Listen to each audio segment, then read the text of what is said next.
I thought tonight would finally silence the whispers. Instead, it became the loudest humiliation of my life. The chandeliers glittered above me like 1,000 unblinking eyes, casting golden light across the polished marble floors. The air inside the banquet hall buzzed with pride and anticipation, as if the very walls leaned in to celebrate my brother's triumph. The stage at the far end gleamed under spotlights, draped in navy and gold banners that bore the insignia of his new rank. Rows of chairs were lined perfectly for the guests, the smell of polished wood and expensive cologne filling the room. A string quartet played softly in the corner, their notes weaving into the low hum of conversation and laughter. Everything had been arranged to celebrate him, to honor him, to glorify him, and I told myself I was happy to be here. I told myself tonight might be the night things changed, that maybe for once my family would look at me and see more than their disappointment. I smoothed the skirt of my dress, the navy fabric catching the chandelier light in shimmers of silver, and tried to quiet the restless ache in my chest. My brother Nathan was the golden child.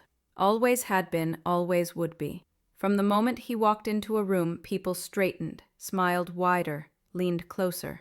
He didn't just command attention. It seemed to follow him, like gravity itself bent toward his orbit. He was tall, confident, his crisp uniform pressed to perfection tonight as he laughed with colleagues near the stage. My parents hovered nearby, glowing with pride, their faces lit like lanterns whenever he opened his mouth. And then there was me, the other one, the one who never measured up. I could still hear my father's words from years ago, sharp as knives. You need to figure yourself out. Nathan already has. My mother's sighs, my relatives' comparisons, all replayed in my head as if every judgment had been rehearsed to remind me of my failures. I had chosen a path that wasn't straightforward, that wasn't shiny or easy to explain at family dinners. While Nathan climbed ladders, medals pinned to his chest, I stumbled through odd jobs, chasing dreams that never seemed to crystallize. I had worked, I had fought, I had sacrificed, but in their eyes it had never been enough. I glanced toward a cluster of cousins near the back of the room. Their voices carried even over the floral arrangements that lined the tables. The whispers never stopped. They slithered through every gathering, echoing louder than the music, the laughter, or the clinking of glasses. Tonight, I thought. Tonight might be different. Tonight, Nathan's success could cast a light big enough to let me step out of the shadows. I wasn't asking for the spotlight, just for them to see me, to hear me without mocking undertones. But as I stood on the edge of the crowd, it became painfully clear that I was only here to be a contrast. My presence wasn't to be celebrated, but to make Nathan shine brighter. The MC's voice boomed across the hall, calling everyone to attention. Ladies and gentlemen, please take your seats. Tonight, we honor the extraordinary achievements of Officer Nathan Hale. Newly promoted to the rank of captain, applause thundered, rising like a wave that nearly drowned me. People clapped, cheered, some even whistled. My parents' faces glowed with pride as Nathan walked to the stage. Every step measured, confident. He looked like he belonged there, framed in light, the embodiment of every dream they had for him. I sank into my chair near the back, my hands folded tightly in my lap. My chest burned as I watched my family beam at him. Not once did their eyes flicker toward me. Not once did they wonder how I felt. Nathan took the microphone, his smile charming, practiced. Thank you all for being here tonight, he began, his voice rich with confidence. I've worked hard, but I couldn't have done this without my family, my mentors, and my community. The applause came again, swelling with pride. I clapped too, though my palms felt numb, my face stiff with the effort of pretending. Then his eyes flickered toward me, just for a second, and with that familiar smirk, he added, and of course, thank you to my sister Claire for being here. She always finds a way to make life interesting. Laughter erupted across the room. It was quick, easy, effortless. The kind of laugh people give when they're not sure if it's a joke, but don't want to be left out.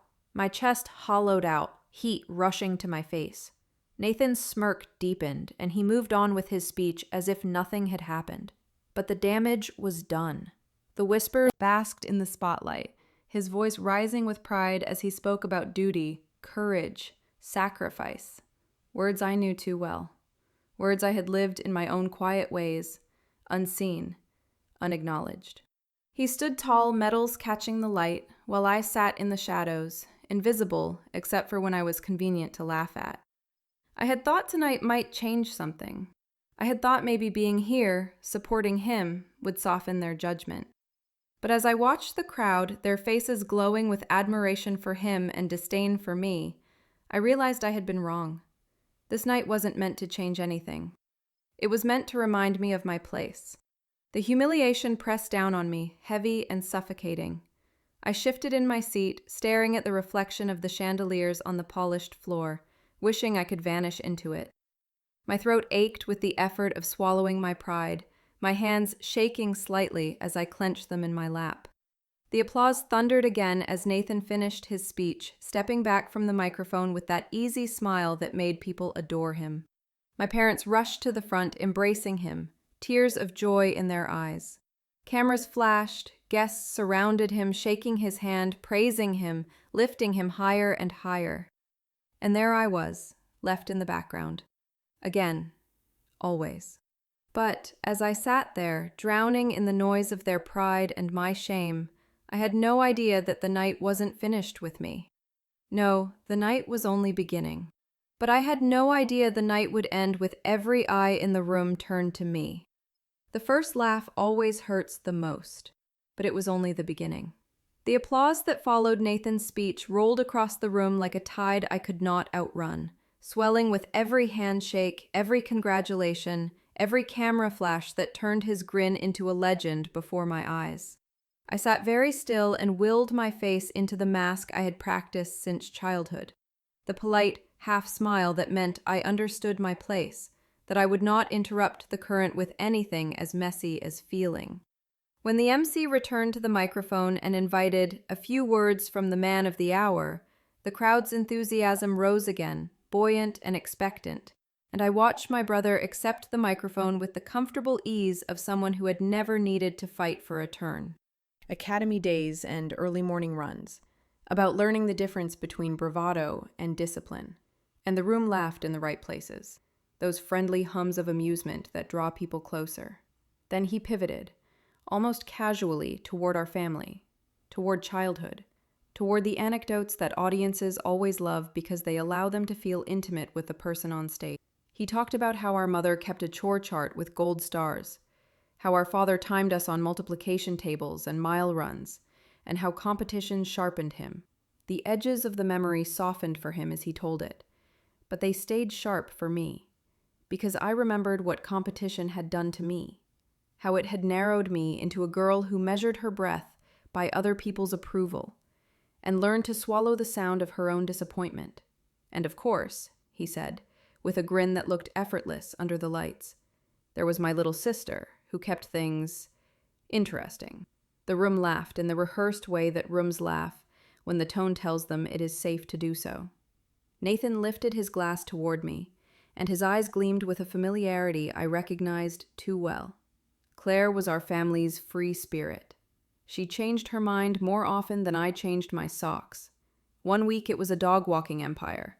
The next week she was convinced she could make a living reviewing coffee shops. And then there was the time she moved into an apartment with a bathtub in the kitchen because she said the rent was an act of resistance. We didn't always understand what she was resisting, but we admired the commitment. Laughter burst around me. Not cruel at first, but eager. Relieved to be given permission to enjoy the punchline. Heat flooded my face, then crawled down my neck, and I stared at the linen of the tablecloth as though it might offer a map out of the moment.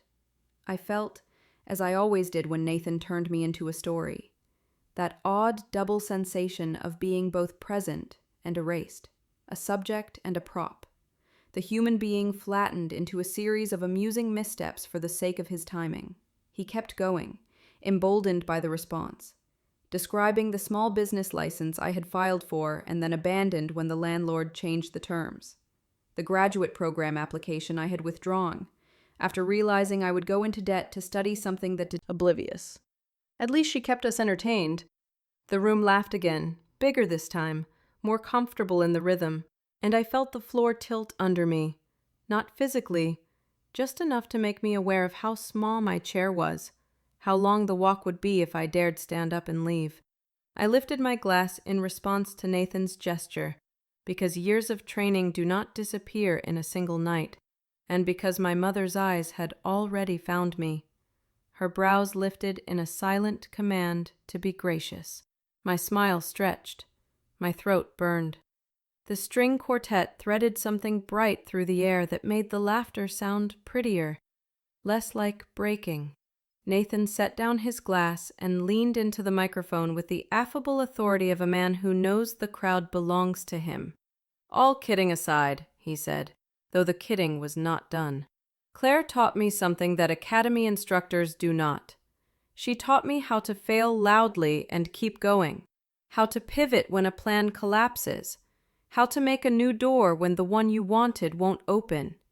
I thank her for that." A pause, a lilt, the exact amount of tenderness to earn another approving murmur, even if it meant the rest of us had to survive a few kitchen bathtub phases.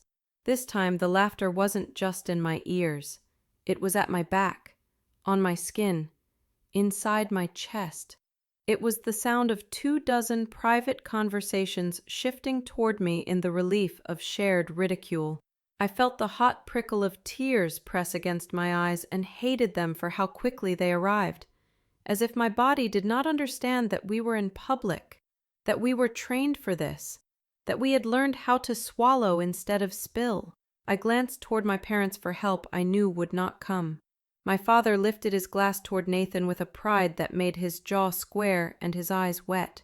My mother turned to the woman beside her and said, with a smile that held a splinter of apology and a slab of condescension, "At least one of them made something of himself." The words found me like a thrown stone. They were not new. They were the soundtrack of my adolescence, the motif of holidays and report cards and milestones measured on a scale that was never calibrated to my weight. In an instant, the hall blurred and I was a child again at the kitchen. Explain why I had turned down an internship that would have paid me less than rent, and how my mother had managed to turn the conversation into an ode to Nathan's ability to make sacrifice look glamorous. I remembered late-night conversations with boyfriends who became uncomfortable when I said I did not want to be defined by the easiest metric available, that I did not want to trade the alive feeling of trying for the numbness of performing a role that fit prettily in other people's mouths.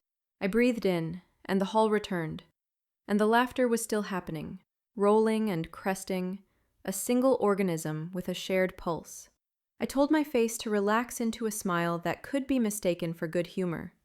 I told my shoulders to stay open, my arms to rest lightly on the tablecloth, my chin to remain lifted.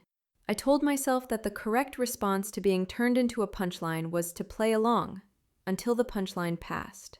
"This is what you do," I whispered to myself. "This is how you survive them." It would have been easier, perhaps, if the stories were ugly, if my brother had gone for the throat and the room had recoiled.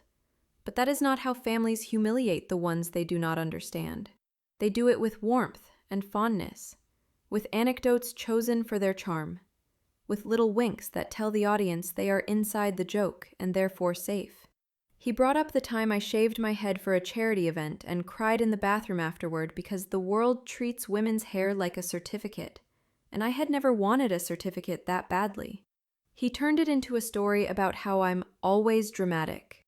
He mentioned the month I spent living out of my car by choice to test a podcast concept about American nomads, something I abandoned when I realized I was playing at poverty while others lived it without an exit. And he described it as that time Claire pretended to be a van lifer until she got bored. Every line landed, because he had the timing and the blessing and the microphone. My body stiffened against each laugh, even as I tried to pretend I was the kind of person who could laugh too. Someone at my table, a friend of my father's who had known me since braces and hand-me-downs, patted my hand with a paternal fondness that made me want to scream. "He means well," he said, as if that settled anything. "You know your brother street level than it does from a briefing." Another murmur, approving. The perfect alibi. It just would have been nice if she found a way to make rent while saving the world. Laughter, again. Bigger. Bolder. Permission renewed. I felt something tilt inside me, not just humiliation now, but anger. Not the hot kind that rushes to the surface, but the far older kind that sets like concrete. I thought of the women I had sat with at the shelter, of the kid whose mother thanked me for helping her navigate the paperwork for a protection order, of the grant applications I had written for a community garden that did not survive winter, but did teach 5 teenagers how to eat and plan and care about something they had planted themselves. I thought of the night a neighbor's boy overdosed, and I waited with him for an ambulance, my hands shaking so hard I could barely keep my phone steady, and how I had learned, afterward, to plant Narcan kits in my purse like talismans. None of those stories are tidy. None of them fit elegantly into a toast.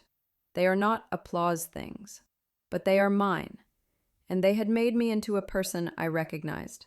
I could not say any of this without hijacking his ceremony or looking like a fool, so I swallowed the words until they burned. When the toasts expanded beyond Nathan's own to a spontaneous round of testimonials from colleagues and family friends, the jokes kept finding me like heat-seeking devices. A cousin reenacted the disastrous Thanksgiving when I attempted a vegan main course that set off the smoke alarm, and people laughed as if the ceiling itself had a sense of humor.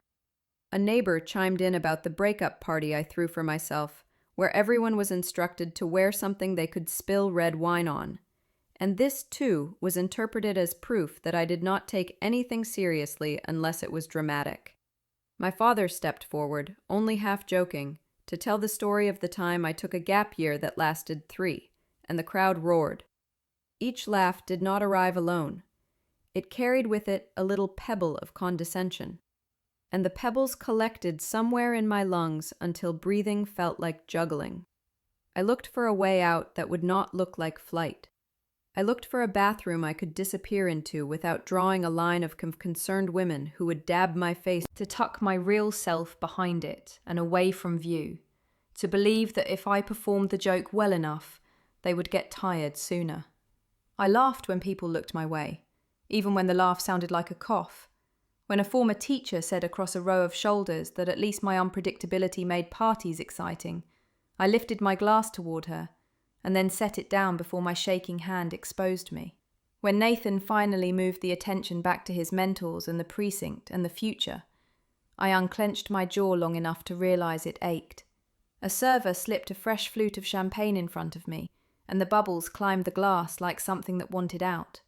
I stared at the tiny ladder they made, and realized that I was counting them without meaning to, that I had created a small game to survive the next 5 minutes, and then the next 5, and then the next. It would be over soon, I told myself. He would finish. The quartet would swell. People would dance and gossip and find someone else to talk about. This would soften into a story I told Hannah later, with the black humor that had saved me more than once. You made it through, I promised myself. You can make it through the rest. But the evening did not follow my script. It followed theirs, and their script had one more act. The MC, delighted by the intimacy of the toasts and the way the room had warmed to the performance of family mythology, invited one last round of light-hearted memories from those who know our captain best, and the microphone began to move again, and with every hand it passed through, the confidence grew that it was now not only acceptable, but virtuous, to turn me into a chorus of lovable, cautionary tales. Someone called from the bar that I once tried stand-up and quit after 2 open mics because I said the audience wanted cruelty, and I didn't. And that got a laugh so big I felt it lift the hairs at the back of my neck.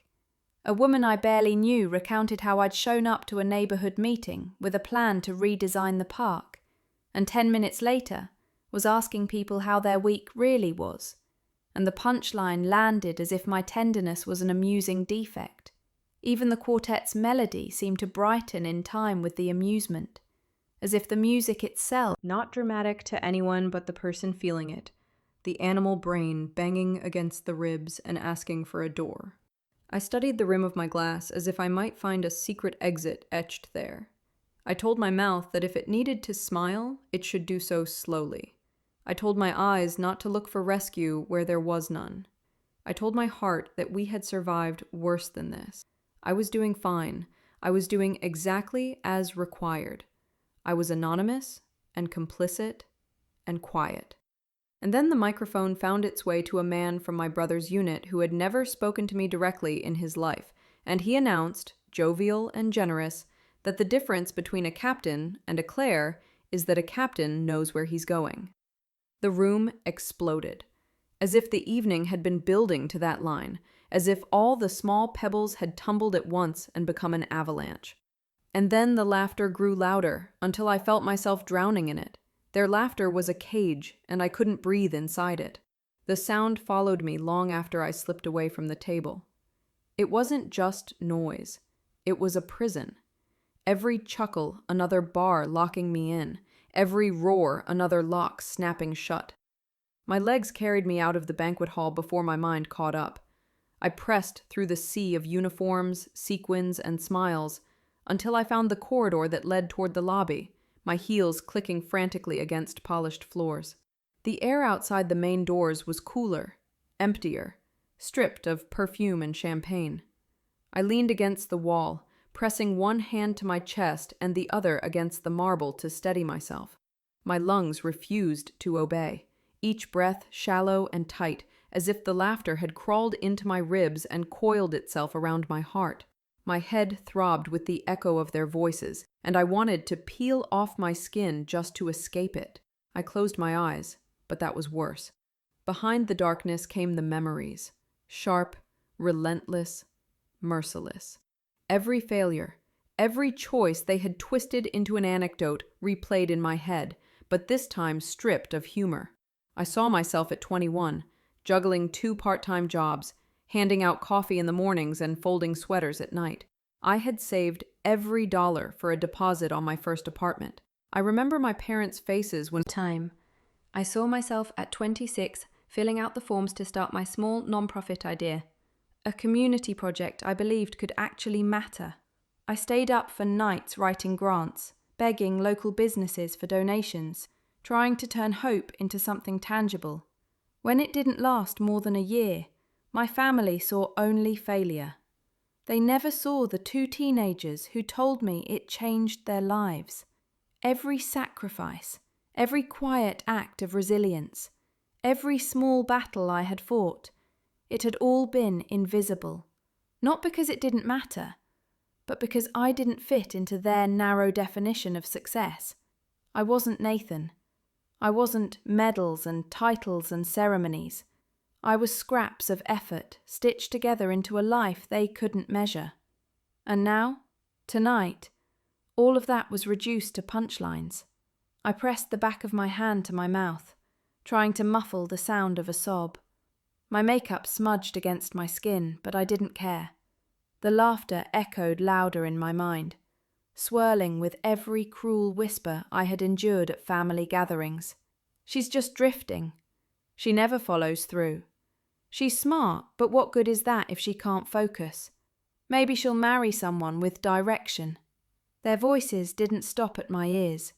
They planted themselves in my chest, growing roots, wrapping around every fragile part of me. For years I had tried to prune them back, to silence them with work, with kindness, with determination. But in that moment, alone in a gilded corridor, it felt like they had won. Like I had become exactly who they said I was. Invisible, unwanted, unworthy. I slid down the wall until I was sitting on the cold marble floor, knees pulled against my chest, the hem of my dress pooling around me like a puddle. My shoulders shook with each breath I couldn't quite catch, and I hated myself for it, for breaking where someone might see, for proving their stories right. But beneath the humiliation, something else stirred. A whisper, faint and stubborn, the same one that had pushed me through every failure, that had kept me moving when the ground collapsed beneath me. It said, "You're still..." Harder, than the marble at my back. Maybe they were right. Maybe I was nothing more than theirs. A memory hit me then, sharp, uninvited. I was 17, standing on a high school stage, shaking as I read a speech I had written about courage. My voice cracked, the audience laughed, and I had wanted to vanish. But then afterward, a teacher had taken my hand and whispered, "You were brave to stand there." That matters more than you know. I hadn't thought of her in years, but now her words burned through the fog like a match. Courage. That was what had carried me all these years. Not medals, not promotions, not applause. Courage to try, to fail, to keep moving. I clung to that memory as the only anchor I had left. Still, the humiliation was raw, and the loneliness sharper than ever. My family hadn't just laughed at me tonight. They had erased me. Every sacrifice I'd made, every life I'd touched, every ounce of resilience I had built, it was all invisible to them, swallowed by Nathan's glow. And I sat there in the shadows, shaking, believing maybe they were right. I tilted my head back against the wall, staring up at the chandelier lights that spilled faintly into the hall. My chest rose and fell, ragged but steadying. The whispers in my mind didn't stop, but I forced myself to answer them. She's just drifting. Maybe I was, but at least I was moving. She never follows through. Maybe not, but I always started again. She's smart, but what good is that if she can't focus? Maybe I hadn't built a straight road, but I had lived a life that mattered, even if they couldn't see it. Maybe she'll marry someone with direction. Maybe I didn't need to. The fight wasn't over, not yet. I pulled my knees tighter, grounding myself in the cold marble, in the silence of the hall. The banquet room was still alive with laughter behind the doors, but out here I could think. Out here I could breathe. Out here, for the first time that night, I could hear the sound of my own heart louder than theirs. And yet, as I sat there, trembling but unbroken, I couldn't shake the fear that I was still utterly alone, that no one would ever see me for who I was, that my voice would always be drowned out by the sound of their applause for Nathan. It started as a murmur, drifting from the corner where two of my aunts had slipped outside for a breath of air. I almost ignored it, until my name surfaced in the middle of their conversation. "Poor thing," one said, her voice coated with pity that wasn't real. "She never did figure herself out, did she? Always jumping from one thing to another. No wonder Nathan's the one we're celebrating." The other laughed, soft and dismissive. "She'll always be the messy one. At least he made something of himself. Some people just aren't cut out for success." The words hit harder than any toast, sharper than any of Nathan's jokes. It wasn't just my brother mocking me now. It was the people who had watched me grow up, who had kissed my cheeks at birthdays, who had claimed to love me.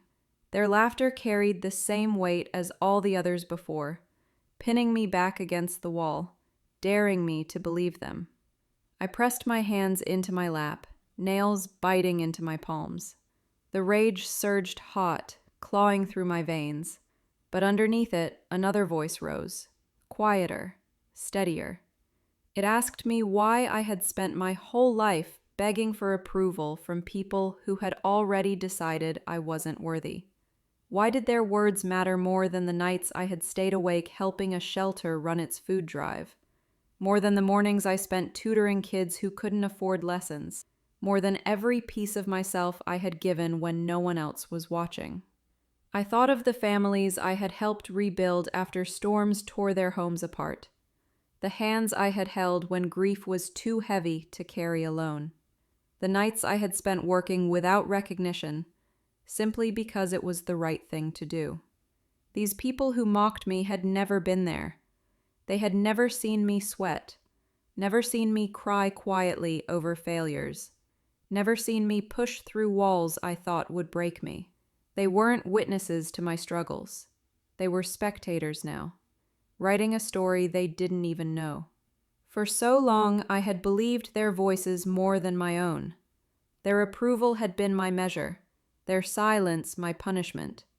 Every time I failed, I saw it through their eyes. Every time I straightened slowly, pressing my palms flat against the wall, pushing myself back to my feet. My dress settled around me, the fabric smoothing as if even it wanted me to stand tall. I wiped my eyes with the edge of my sleeve, fixing the smudges the best I could.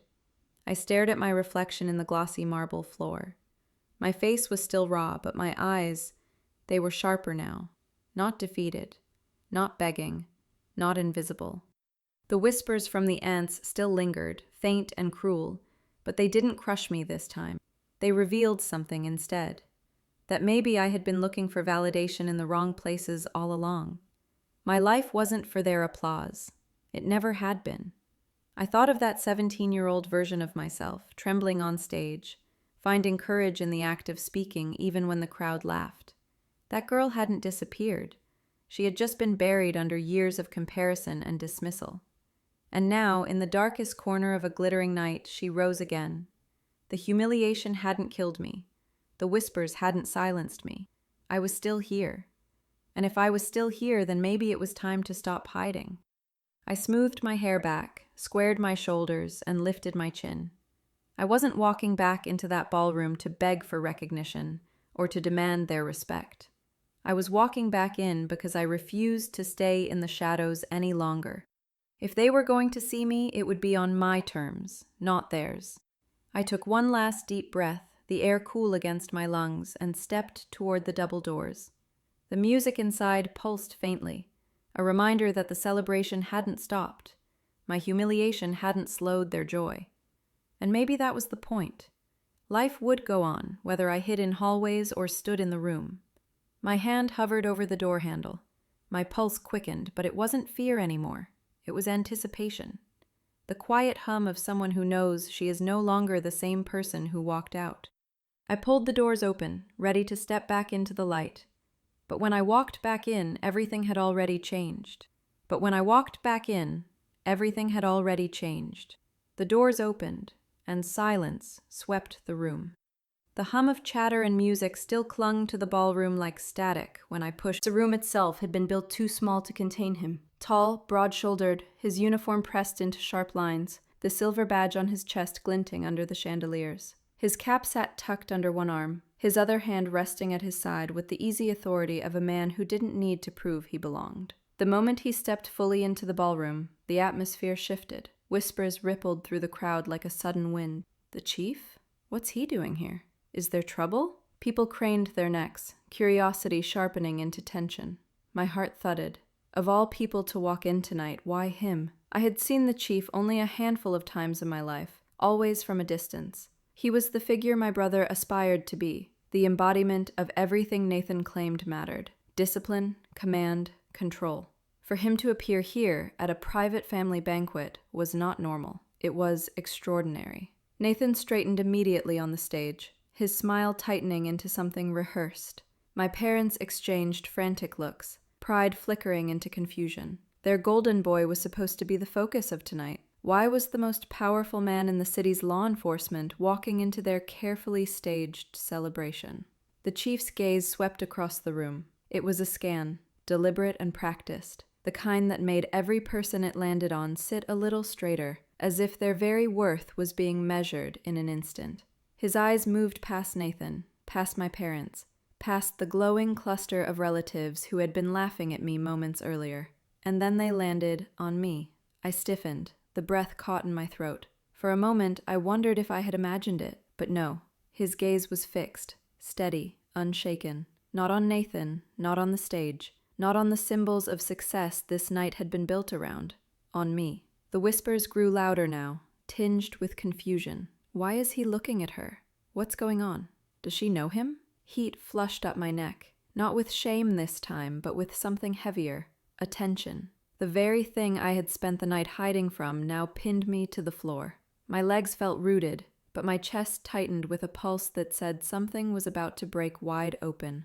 Nathan's smile wavered, just barely, but enough that I caught it. My mother gripped my father's arm, her eyes darting between me and the chief like she couldn't compute the math. Swallowed hard, my palms damp against the fabric of my dress.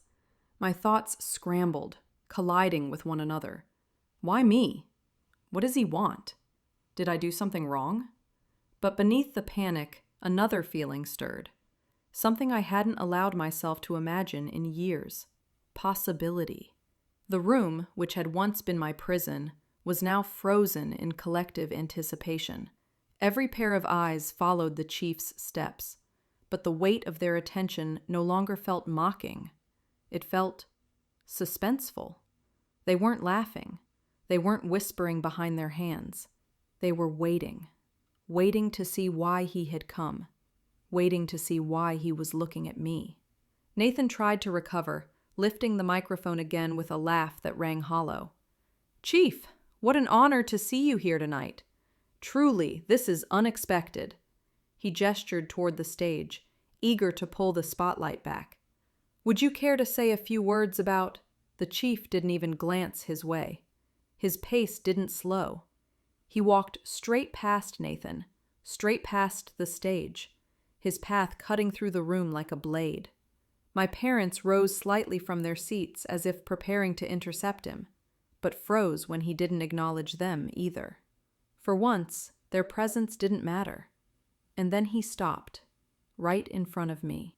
The whispers turned into gasps, the kind that ripple like shock waves. My hands trembled in my lap, every nerve in my body alight. He looked down at me, not with judgment, not with pity, but with something that froze the entire ballroom in awe. Respect. The chief inclined his head, his jaw firm, and in a move that no one expected, he brought his hand up in a crisp, deliberate salute. The room fell utterly silent. I could hear nothing but the thunder of my own heartbeat, roaring in my ears. My breath caught, my throat closed, and for a moment I forgot how to exist. Around me, dozens of faces turned in shock, my family's confusion sharp, my brother's mask slipping, my relatives' mouths hanging open. The chief was saluting me, not Nathan, not the golden child on stage, me.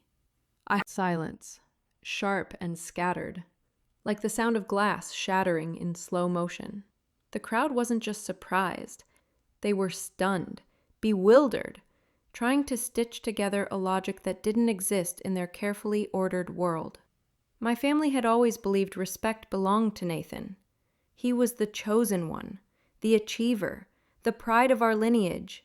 Yet here was the most powerful man in the city's law enforcement, not turning to the stage, not praising the golden child, but saluting me, Claire, the overlooked, the underestimated, the forgotten. I couldn't move. My heart hammered so loudly in my chest I thought it might echo across the hall. My hands trembled in my lap and my mouth went dry. I wanted to shrink from the weight of every eye in the room, yet at the same time some part of me stood taller, straighter, as though my body knew this moment wasn't shame. It was reclamation. Nathan's face cracked for the first time that evening. The perfect smile faltered. His jaw tightened. His knuckles whitened around the microphone. My parents' eyes darted between me and the chief, disbelief etched into their faces like carvings in stone. They didn't understand. They couldn't. The narrative they had told themselves for years that I was the shadow, the failure, the embarrassment, was unraveling before them, thread by thread. Finally, the chief lowered his hand. The sound of his arm dropping back to his side was louder than it should have been, amplified by the silence of the crowd. He looked at me with steady eyes, the kind that carried both command and kindness. Then he spoke. "It's an honor," he said, his voice deep, cutting through the room with authority. "An honor to be in the presence of someone whose courage and sacrifice often go unseen." The words didn't feel real at first. My brain scrambled to make sense of them. Unseen? Courage? Sacrifice? My entire life had been defined by invisibility, by being dismissed as nothing more than a string of half-finished dreams. And here was the chief, using the exact words I had been aching to hear my whole life. Whispers erupted immediately among the guests. What's he talking about? Is this a mistake? Why her? The chief ignored them. He turned slightly, his voice rising. He saw no one cared, no one would ever remember, and yet he knew. My vision blurred, tears pressing hot at the corners of my eyes.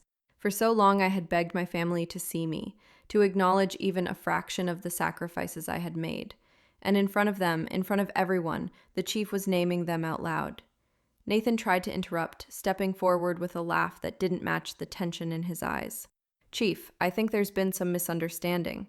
Tonight is about my promotion, not—" The chief raised a hand, silencing him without so much as a glance. The authority in that gesture was undeniable. Nathan's voice caught in his throat, his face burning as he froze in place. "This woman," the chief continued, "was instrumental during last year's crisis. While others hesitated, she acted. While others looked away, she stepped forward. There are lives standing here today because of her bravery, and it's time she received the respect she deserves." A collective gasp surged across the room.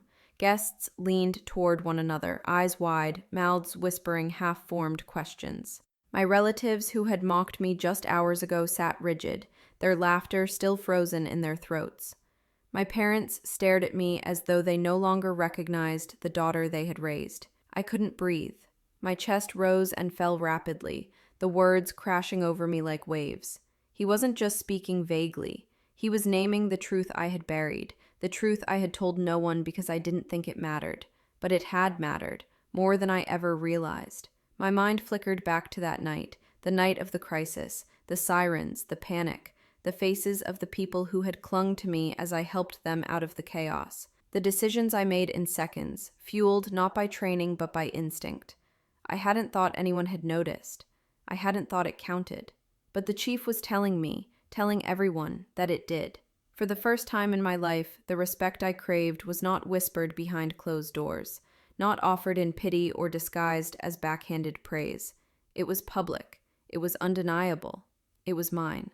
The applause began tentatively, one or two hands clapping in the back. Then it spread, like fire catching dry grass, until the entire room was filled with it. The sound washed over me, and for once it didn't sting. It didn't mock. It lifted me. Find the words. My father's posture sagged, as if some invisible weight had been dropped onto his shoulders. The applause slowed, tapering into murmurs again, the tension returning as quickly as it had lifted. The chief's eyes stayed locked on me, his voice lowering but his words carrying the same authority. "You thought you were invisible," he said softly, almost for me alone. "But you've always been seen. Maybe not by the ones you wanted, but by the ones who needed you most." My throat closed. The tears threatened to spill. I pressed my lips together, trembling, fighting to keep control. He straightened then, turning back to the room. His presence commanded silence once more. "But I'm not here just to honor her tonight," he said, his voice sharper now, heavier. "I'm here to reveal a truth that all of you deserve to hear." The room stiffened instantly. Whispers cut short. Eyes darted nervously. My heart plummeted into my stomach, because in that moment I realized this wasn't only about respect. It wasn't just about recognition. The chief hadn't come simply to salute me. He had come to change everything. But the chief wasn't just here to honor me. He was here to reveal a truth. Truth doesn't wait for permission. It demands a stage. The chief's voice was steady, the kind of voice that didn't just enter your ears, but pressed into your chest until you carried its weight. He didn't need a microphone, yet every word reverberated across the hall as if the room itself had been built to amplify him. "This young woman," he said, gesturing toward me once more, "has stood in places most of you would never dare. When others laughed, she worked. When others turned away, she stepped in. And when danger came, she didn't hesitate." Whispers scattered like startled birds.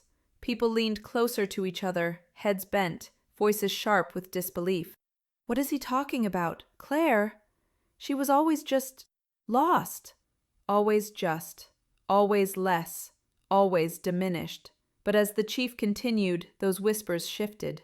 He spoke of the shelter where I had volunteered late into the night, sitting with women whose bruises hadn't yet faded, whose voices trembled when they said their own names.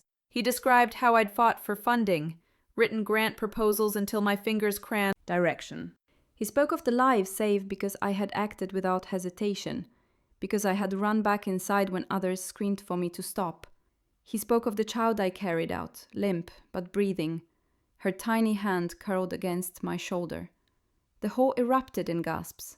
Guests pressed their hands to their mouths. Some turned in their seats to stare at me, as if they were seeing me for the first time. I couldn't breathe. My throat constricted, my vision blurred, and I felt the weight of all those nights crash over me at once. For years I had carried them silently, believing they were just scraps of effort, just fragments of a messy life that never added up. But here under the chandeliers, in front of my family, the chief was piecing them together into something whole. Respect. Not whispered, not conditional, not hidden. Public, undeniable, unshakable. Nathan's mask cracked further. His smile faltered, his eyes darting nervously. For once he wasn't the center. For once he wasn't the hero in the story. His hands tightened around the microphone, but his voice refused to rise. My mother's fingers dug into the edge of the tablecloth, her knuckles white. My father shifted uncomfortably in his chair, his proud posture sagging with each new revelation. The narrative they had built, the golden boy pedestal they had worshipped, was crumbling beneath them. And me? I sat trembling, every nerve raw, my heart surging with a rush of emotions I could barely contain. Pride, yes, but also disbelief, relief, vindication. I had wanted them to see me my whole life, but I never imagined it would happen like this, through the words of a man whose authority they couldn't dismiss, whose respect they couldn't undermine. The whispers changed now, no longer dismissive, no longer mocking. They carried something different, admiration, shock, recognition. I had no idea. She did all that? Why didn't she ever say anything? Because I didn't think it mattered, because I thought no one would believe me, because I had been silenced by their laughter for so long I forgot how to speak my truth out loud. But now, someone else was speaking it for me, and the sound was louder than any mockery. The chief's words rang like bells through the hall. We hand out— His jaw clenched, the applause cutting through him like a blade. My parents sat frozen, unable to clap, unable to move. The pedestal they had placed him on suddenly looked smaller. I wiped at my eyes, but tears still slipped free. Not of shame, not this time. They were the tears of someone who had carried her worth in silence for too long, and finally saw it reflected in the eyes of others. The chief's voice quieted, commanding silence once more. He looked at me, his expression unreadable yet resolute. Courage, he said, isn't about being celebrated. It's about choosing to act when no one is watching. And that, Claire, is what you have done. My breath shook as I held his gaze. For the first time in my life, I believed it. But then his tone shifted, heavier, sharper. He turned back to the audience, his voice slicing through the tension like a knife. And yet, he said, there is more to this story, something that needs to be known tonight. The applause died instantly. Whispers cracked like thunder. Faces turned toward him, wide-eyed, waiting. My pulse spiked, panic colliding with anticipation. The chief looked across the room, his gaze lingering briefly on Nathan, whose face blanched under the weight of it. My mother shifted uneasily, my father's lips pressed into a thin line. The air grew heavy, my skin prickled, and then he spoke. Because what I am about to say, he announced, will make tonight's promotion seem very small. And then the chief said words that made my brother's promotion look small. Applause can build a man, but silence can bury him. The ballroom erupted again, this time not for Nathan, not for the golden child whose name had been rehearsed for glory all evening, but for me. The sound wasn't hesitant anymore. It was thunderous, palms colliding in waves that echoed off the marble walls and vaulted ceilings. Chairs scraped as guests rose to their feet, some clapping with wide smiles, some with stunned disbelief still written across their faces. I sat frozen, trembling, my chest heaving as though I had just run a marathon. This wasn't the polite applause I had imagined in childhood fantasies of being seen. This was something different, something raw, a collective recognition that couldn't be faked. For the first time, the applause was between disbelief and denial. They had spent a lifetime building Nathan's pedestal, polishing it, raising it higher and higher, and now, under the weight of this applause for me, it tilted dangerously. The spotlight that had once burned only for my brother now fractured, splitting, shifting. It washed over me, and though part of me wanted to shrink from it, another part stood taller inside. I had lived in shadows so long I had forgotten what light felt like. Now it illuminated me, not because I had begged for it, but because the truth had dragged it here.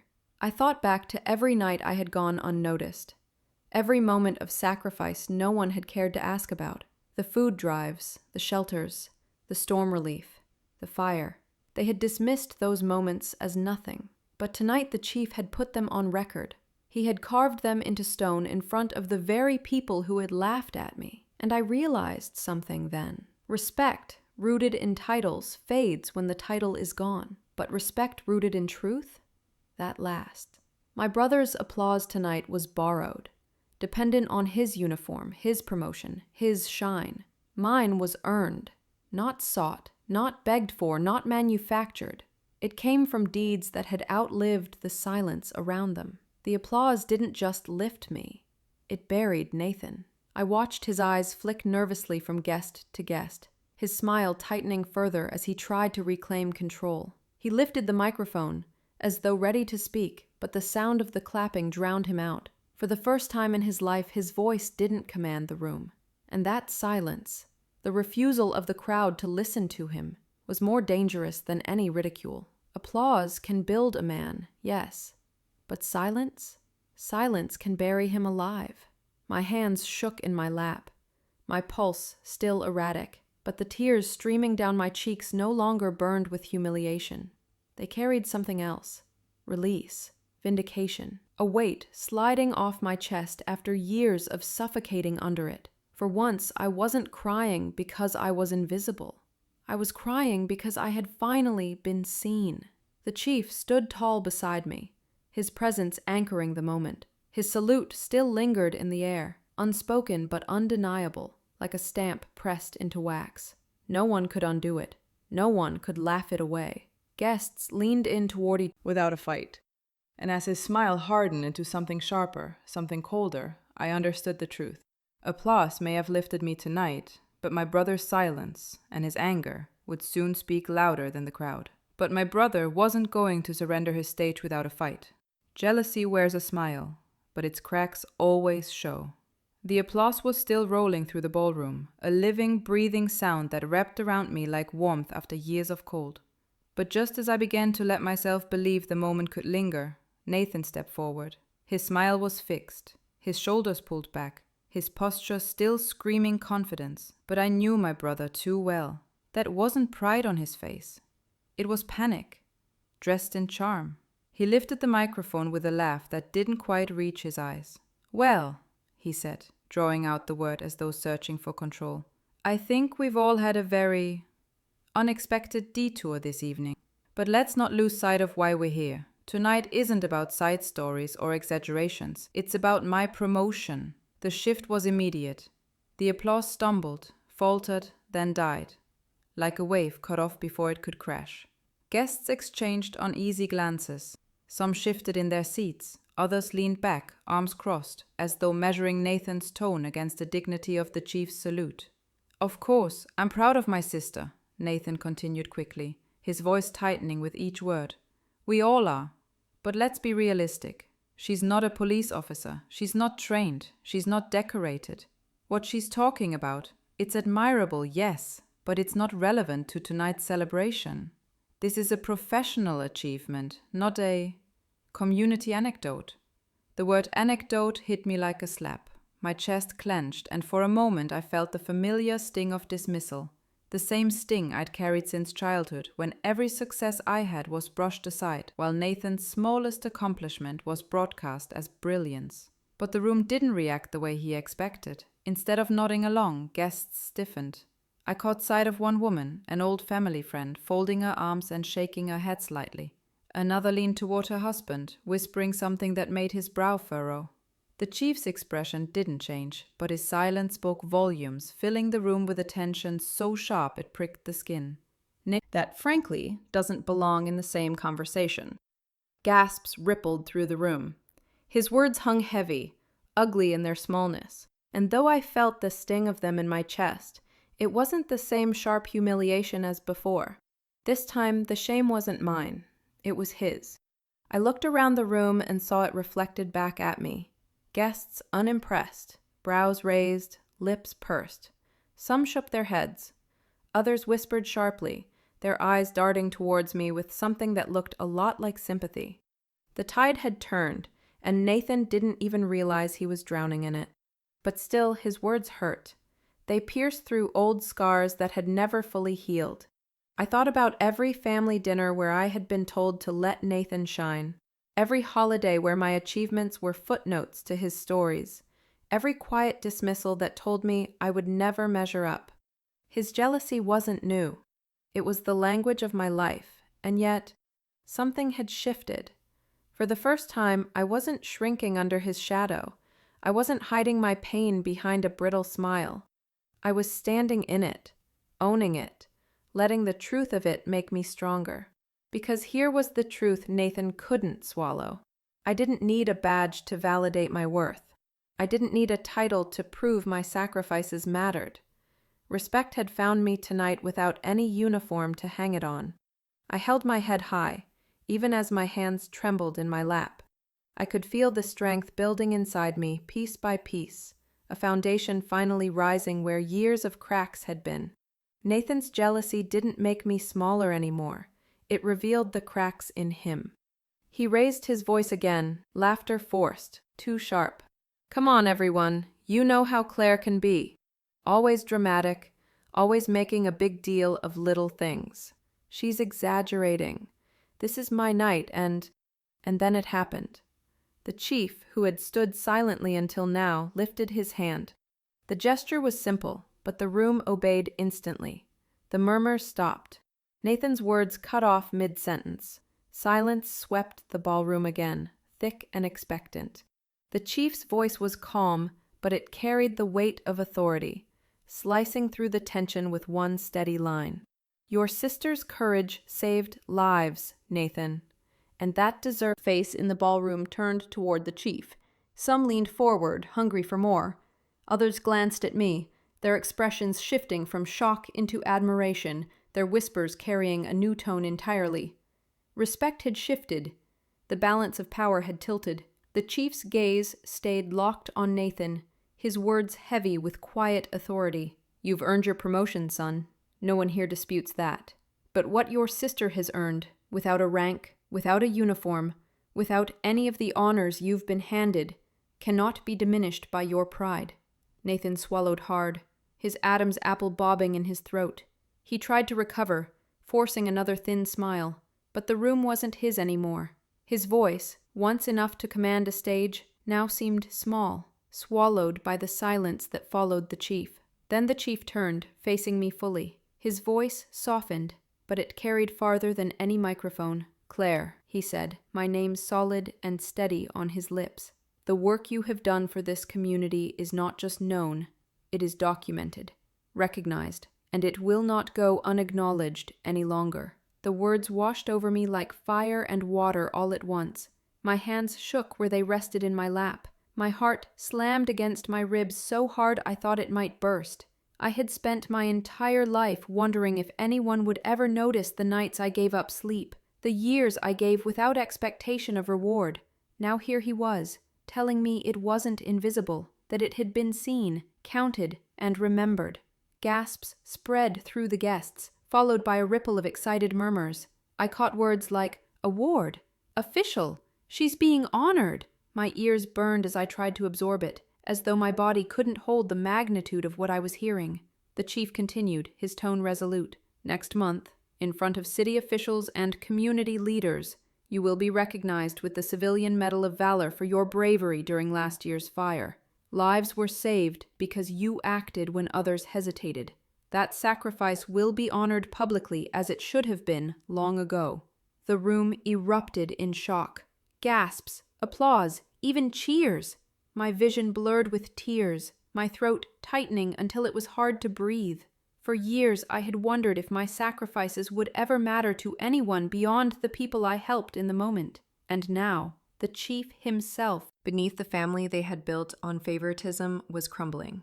The guests, though, they lit up. their eyes turned bright, their voices spilling over with admiration. She's getting the Medal of Valor? That's incredible. How could we not have known? I felt the shift like a tide turning. Where once I had been the subject of pitying whispers and mocking laughter, I was now the center of admiration, respect, awe. The applause that followed wasn't polite. It was alive. It was for me, truly for me. And as I sat there trembling, tears streaming down my face, I realized something I never had before. Respect rooted in truth doesn't fade. It doesn't need applause to exist. It doesn't need a stage to breathe. It was mine long before this night. The difference was, now everyone else finally knew it. Nathan's pride cracked deeper with every cheer, every clap that didn't belong to him.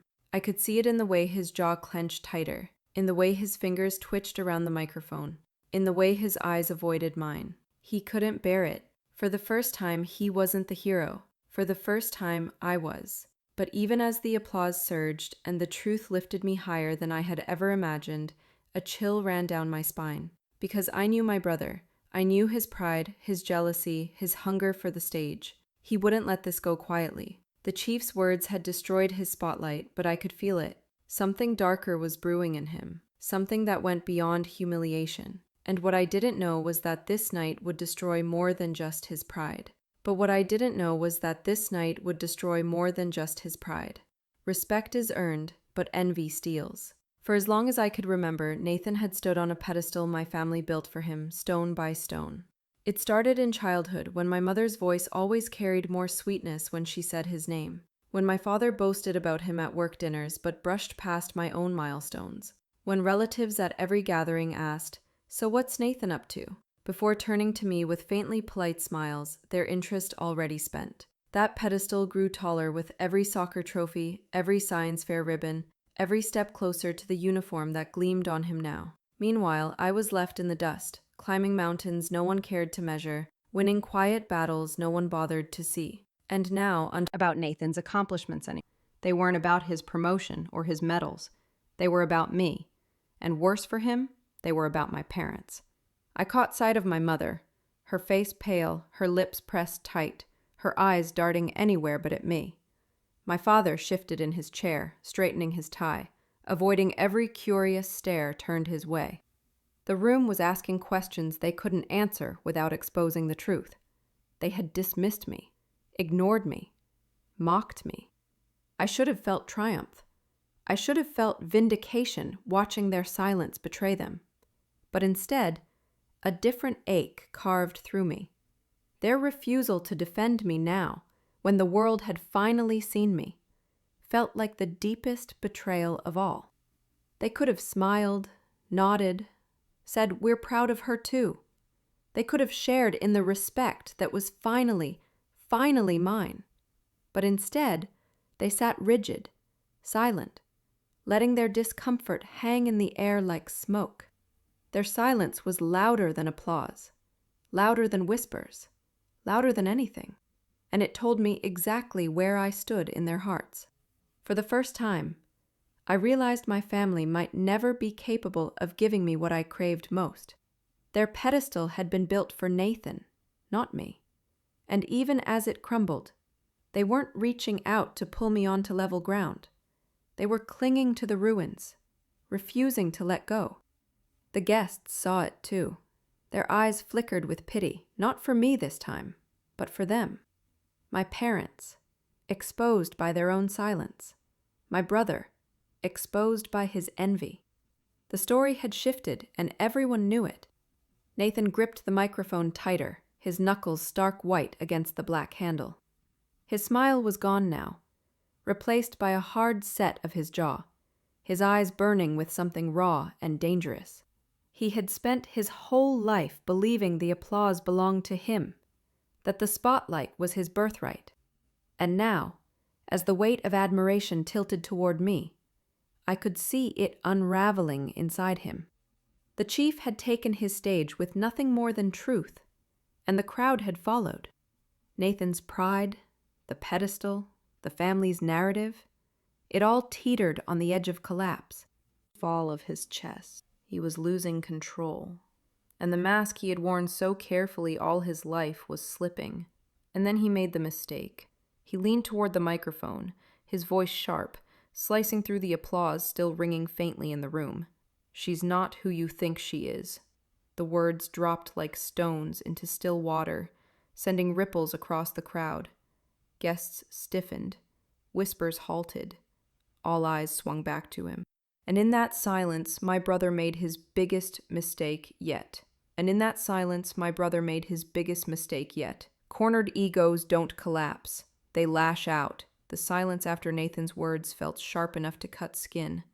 His voice had been steady when he said it, but underneath I could hear the tremor of desperation. The crowd leaned forward instinctively, their gazes snapping back to him. For a man who had been raised to believe every word out of his mouth was gospel, this was his last attempt to claw back the control that had slipped through his fingers. "She's not who you think she is," he repeated, gripping the microphone like it was the only thing keeping him upright. His eyes flicked across the crowd, searching for nods, for loyalty, for anyone willing to side with him, but the audience had shifted. Their admiration no longer belonged to him, and he knew it. That realization made his voice sharper, his tone crueler. "Don't let this get to your heads," he said, forcing a laugh that sounded more like a bark. "You don't know Claire the way we do. Sure, she's done a few volunteer gigs. Maybe got lucky in the middle of some chaos, but let's not rewrite history. My sister has always been dramatic, always reaching for attention in the wrong ways. That's who she is. Jealous, bitter, always trying to insert herself where she doesn't belong." The words landed like blows, sharp and unrelenting. I felt the sting immediately, not because I believed them, but because they echoed every cruel whisper I had ever endured at family gatherings. The audience stirred uneasily, shifting in their seats. His voice carried too much venom, too much edge. This wasn't confidence. This was desperation bleeding out in front of them. Nathan pressed forward, his face flushed, his tone rising with every word. "Don't be fooled. She's spent a lifetime being on the receiving end of his superiority, of being measured against his polished achievements while my sacrifices were brushed aside as irrelevant." His words cut, yes, but they no longer broke me. Not tonight.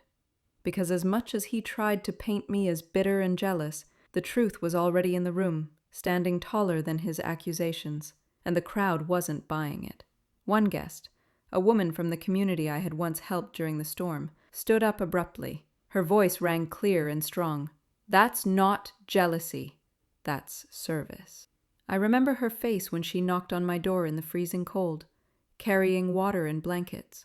She didn't need a badge to save my family that night. Murmurs of agreement rippled out.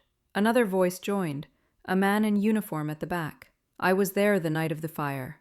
I saw her run in when the rest of us were hesitating. She carried that child out herself." The atmosphere shifted instantly. Heads nodded. Voices murmured support. A wave of resistance against Nathan's attempt to rewrite the narrative. His words, meant to diminish me, were unraveling him instead. Nathan's face turned red, his mask of charm crumbling. He raised his voice louder, desperate to drown them out. "You're all letting emotions cloud your judgment. She's not special. She's just lucky. And now she's trying to steal my moment, my night, the night I earned. Enough." The single word cut through like a blade, sharp and commanding. The chief hadn't raised his voice, but his tone carried so much authority that even Nathan froze mid-sentence. The crowd hushed instantly, all eyes snapping to the man who had controlled the room with little more than his presence. The chief stepped forward slowly, his posture calm, but his eyes locked on Nathan with a weight that made even me hold my breath. "This isn't about jealousy, and it isn't about stealing your moment. It's about truth, and truth doesn't diminish real achievement. It stands beside it. But envy?" He paused, letting the word hang in the air. "Envy diminishes everything it touches." The crowd stirred, nods spreading like ripples. Nathan's mouth opened as if to argue, but no sound came. His face contorted between rage and fear, the cracks in his testimonies, proof. Not stories, not rumors, not exaggerations. Proof of every sacrifice, every life touched, every act of courage she has given this city. Gasps erupted. The folder glinted under the chandelier light like a weapon, not of steel, but of truth. Nathan's face went pale, the last of his false smile crumbling away. My parents shifted uncomfortably, their silence louder than ever. The guests leaned forward, hungry, ready, their anticipation electric. And in that moment I realized this was more than recognition. This was exposure. The chief wasn't going to let my brother bury me in lies. He was about to reveal evidence that would end the argument for good. And then the chief revealed evidence that ended the argument for good. Evidence doesn't whisper, it roars. The chief opened the folder with the same precision he might have used in a courtroom or at a press briefing. The air shifted immediately. The crowd leaned in, their breaths held, their eyes locked on the crisp papers inside. This wasn't theater anymore. This wasn't opinion or emotion. This was fact, and everyone knew it. He pulled out the first page, the seal of the department catching the chandelier light. His voice rang out, steady, unshaken. This is the official report filed during last year's fire. Multiple witnesses testified that Claire Hale entered the burning building twice, once to guide an elderly couple out, and once more to rescue a child trapped inside. Despite heavy smoke and imminent structural collapse, she refused to leave until everyone was accounted for. The gasp that rippled through the room was immediate, raw. It wasn't just shock, it was awe. People turned in their seats, staring at me, their faces a mixture of disbelief and reverence. I sat frozen, my hands trembling in my lap, my breath shallow. Hearing it read aloud, stamped in official ink, was surreal. I had lived that night, felt the heat sear my lungs, carried the weight of that child in my arms, but I had never expected it to be spoken here, in front of my family, my community, my brother. The chief held up the second page. This report was followed by commendations from local fire and police officials, all acknowledging that her actions prevented multiple fatalities. It was only due to bureaucratic raised another page. And this, he said firmly, is the commendation that will be read at the ceremony next month, awarding Claire Hale the Civilian Medal of Valor. It states, and I quote, "For extraordinary courage in the face of mortal danger, for selfless sacrifice in the service of others, and for demonstrating the highest ideals of civic duty, Claire Hale is hereby recognized." The words roared through the room, undeniable, permanent. No spin, no dismissal, no whisper could erase them. The ballroom erupted. Cheers now, not just applause. Guests rose to their feet, some shouting my name, others calling "Bravo!" The sound washed over me like a tide, unstoppable, cleansing. My vision blurred with tears, but for once I didn't fight them. I let them fall freely, my body trembling under the weight of what was happening. My whole life I had fought to be seen, to be valued, to prove I wasn't the failure they claimed. And now, in this room that had once mocked me, the truth had been carved into stone. I glanced at my parents. My mother's face was pale, her eyes darting wildly, her lips pressed together in a trembling line. My father stared down at the table, unable to meet anyone's gaze.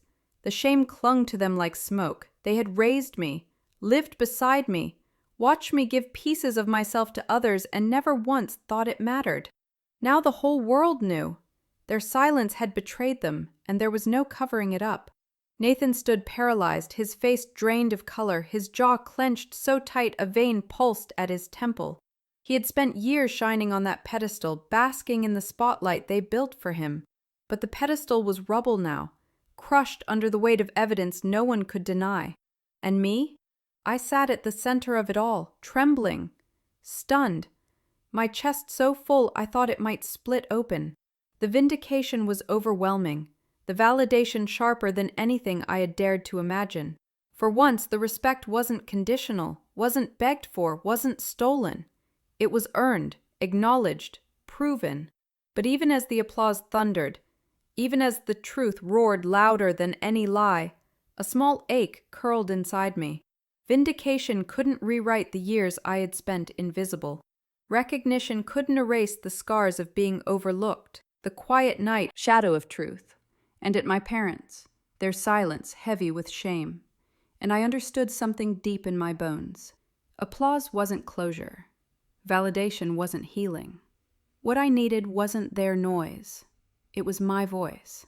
I rose slowly, my knees trembling under the weight of the moment. The crowd quieted almost instantly, their clapping fading into an expectant hush. Every face turned toward me, every eye waiting. For years I had begged for a chance to be heard, and now, finally, the room belonged to me. I steadied my hands against the edge of the table, my breath shaky but determined. "Thank you," I began, my voice unsteady at first, but growing firmer with each syllable. "Thank you for seeing me tonight." The words hung in the air, soft but powerful. I looked around the room, meeting eyes that once dismissed me, now filled with recognition.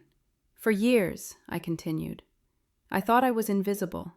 I thought the only stories that mattered were the ones that fit into medals and promotions, titles and stages. I believed the whispers that told me I wasn't enough."